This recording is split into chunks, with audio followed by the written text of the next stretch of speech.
ॐ सहना भवतु सहनौ भुनक्तु सह वीर्यं करवावहै तेजस्विनावधीतमस्तु मा विद्विषावहै। ओम शांति शांति शांति। हरि ओम।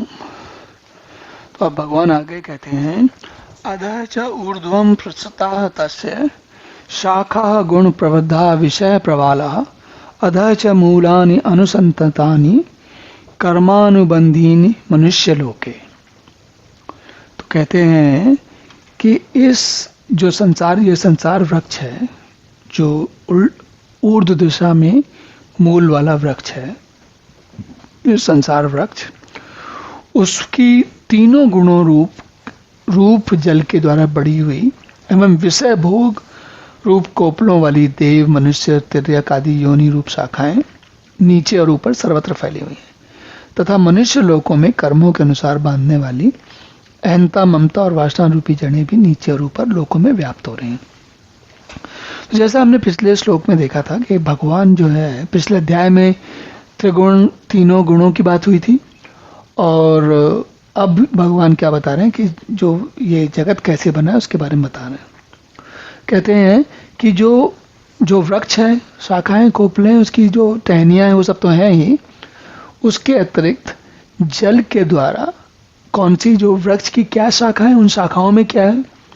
तो पहली बात तो तीनों गुण है, उन तीनों गुणों का सम्मिश्रण है। तो कहीं मजबूत शाखा है, तो कहीं सुंदर और कोमल शाखा है, तो कहीं पर मध्यम आकार की शाखा है। तो अलग अलग प्रकार की शाखाएं हैं।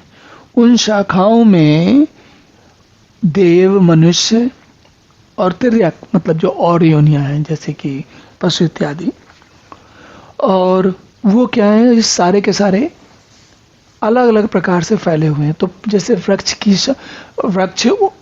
में से परमात्मा से हिरण्यगर्भ से गुण, और उन गुणों में उन गुणों का प्रसार होते हुए विभिन्न प्रकार की प्रकृति। तो इस पूरे भगवान ये कह रहे हैं इस पूरे श्लोक में कि भाई वो जो वृक्ष है या संसार है वो कैसे बना हुआ है, और इस संसार की बनावट को समझने का जो माध्यम है वो तीनों गुणों का प्रभाव है। अलग अलग गुणों के प्रभाव से अलग अलग प्रकार से प्रकृति बनी हुई है। और इसके अतिरिक्त गुण है, और गुणों के बाद उन गुणों के वर्तन के कारण, वर्तन मतलब उन एक गुण का प्रभाव होने से कुछ एक कर्म, और दूसरे गुण के होने से दूसरा कर्म, और उन कर्मों से अहंकार या ममत्व और या फिर इच्छाएं, ये सारी अलग अलग चीजें उनसे उपजती रहती हैं, बनती रहती हैं। तो जैसे वृक्ष में बहुत सारी चीजें होती हैं, ऐसे ही संसार जो जीवन रूपी वृक्ष है उसमें भी अलग अलग प्रकार की चीजें होती हैं। चलिए अब अगला श्लोक देखते हैं।